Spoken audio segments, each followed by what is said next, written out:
Well, I'm trying something new today. I'm actually trying this kind of selfie stick. Oh, hello. What are you doing there? Should we go for a walk? Yes, we will. So here I am, just sat on the driveway with Patsy. Yeah, I moved this old bench here because it makes sense, doesn't it? You know, when you're walking, you're out walking and you come back and you're a little bit tired. Yeah, well, it does make sense to come in through the gate down there and plonk yourself down as I've just done. And hey ho, good to go. Well, not good to go actually, I'm just catching my breath because there's quite a long way to go up that driveway. But Patsy and I are just enjoying sitting in the shade. Here, I'll turn the camera around so you can see me. Hopefully you have me in shot. The benefit of trees, I mean, it's so cool and beautiful under these trees. Look, are they lovely? Oh, there's a cow in the background. And I've included a little picture of my neighbour's donkeys. 3 beautiful donkeys in the field. Yeah.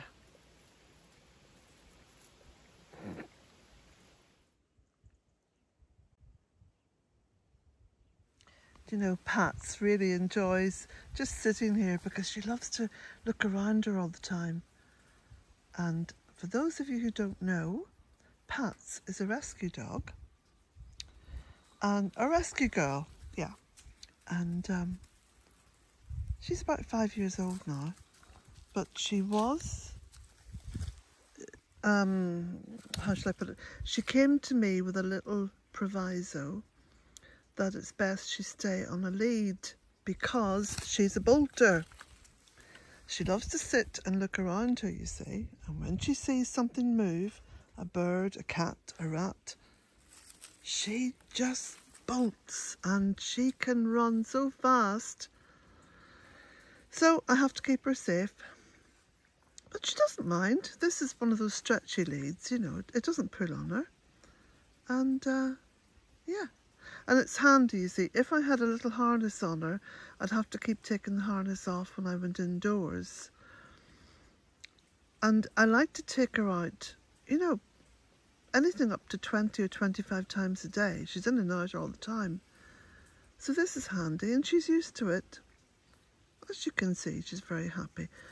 But something else that you may not know, one of the reasons why she ended up in the shelter was because she was involved in quite a bad car accident where she lost a piece of her jaw.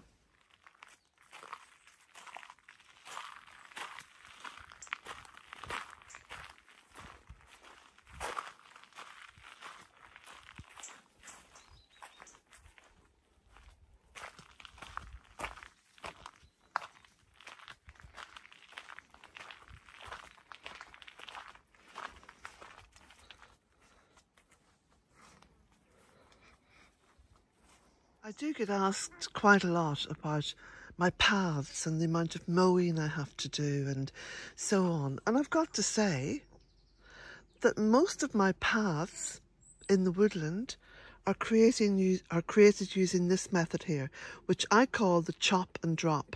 And I'm literally going along the side of the path, I'm cutting back shrubs, I'm cutting back various overhanging branches on trees, I'm chopping them up into like 2 or 3 inch pieces and literally just dropping them onto the path. This creates a path with all the decaying vegetation, which is very similar to a path you'd find through a woodland. So I'll just swing the camera around and show you what it will look like eventually. Here we go.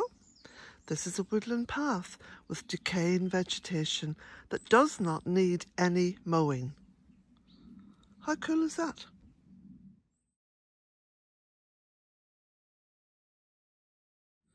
There's a little baby robin just up there who is following me around at the moment. they get more and more tame, you see, because they're born and reared here in the woodland gardens. But what I wanted to say was that it's just flown past me there, almost, oh, right past my legs. Anyway, what I wanted to say was that I don't, or I rarely move anything that I cut from that area.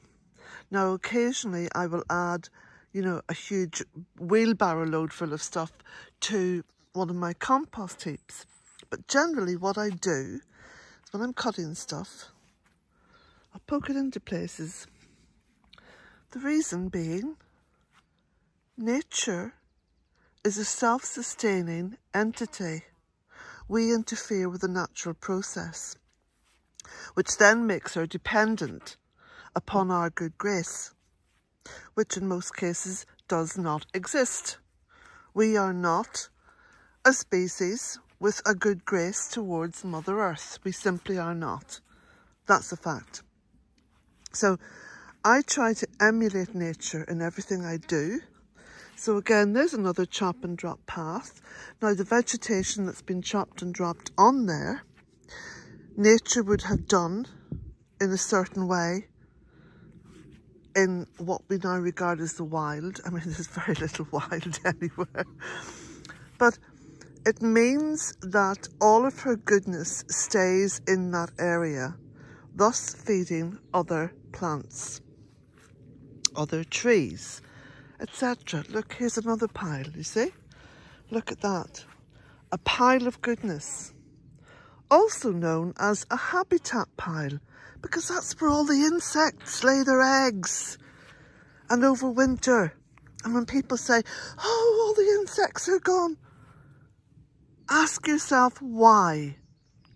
Look at how those insects survive within Mother Nature. And ask yourself then why they're not surviving in your locality. Well, as you all know, we are never living more than about 12 feet away from a rat. Yes. And I don't mind them because I have little water rats down along the stream and I see their little nests in the side of the bank.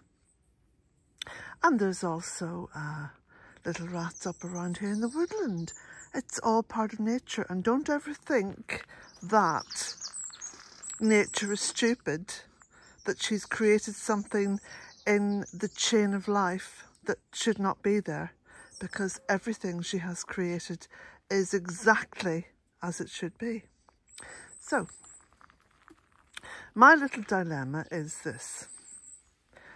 I want to make sure that the birds have a good supply of food and a safe place in which to get their food. So, you see the little terrarium hanging up there on the right? Okay, that's working to a certain extent, but it doesn't allow the bigger birds in, like the blackbirds. They have a bit of a problem getting in there. So, I wanted to create something that was going to be a rat deterrent. I don't want to kill them. Why would I want to kill anything? I just want to deter them. Tell them to, hey, Mr. and Mrs. Rat, clear off there, and go and find somewhere else to eat, because there's lots of food in this land. So anyway, this is what I did.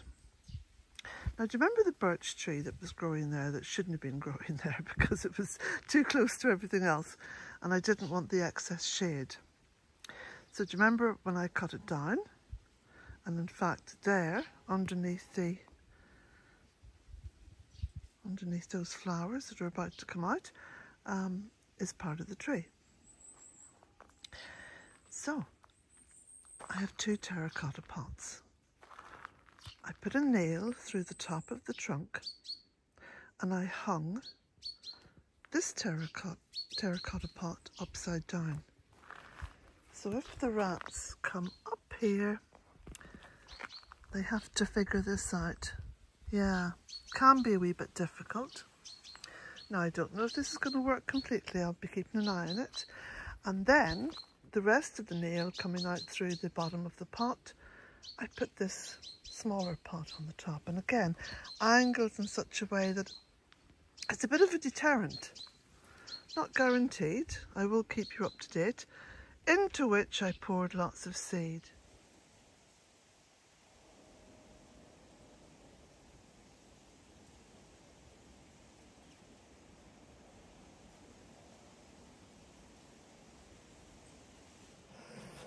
Oh, I do love these yellow flowers. This is yellow loosestrife, or in the Latin, Lysimachia punctata. Perennials. Pop up each year without any help from me at all.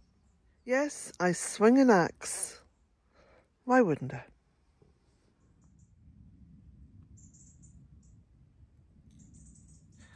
More plants to plant that I've grown from cuttings and from divisions, but are now too big for their pots.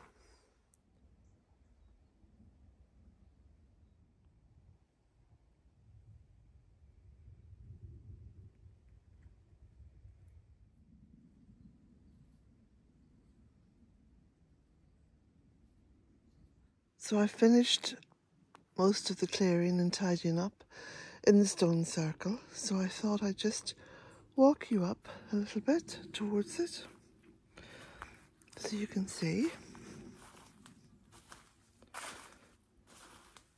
It's very precious for me to be able to come up to these little sacred spaces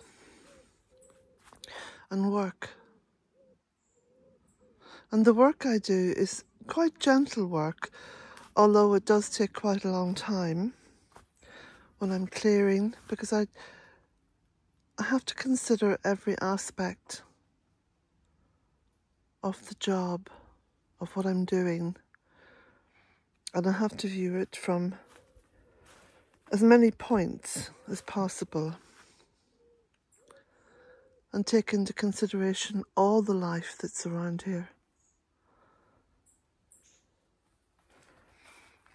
There are quite a few birds in this area because it is just on the Bandruí, so it lends itself to that wildness.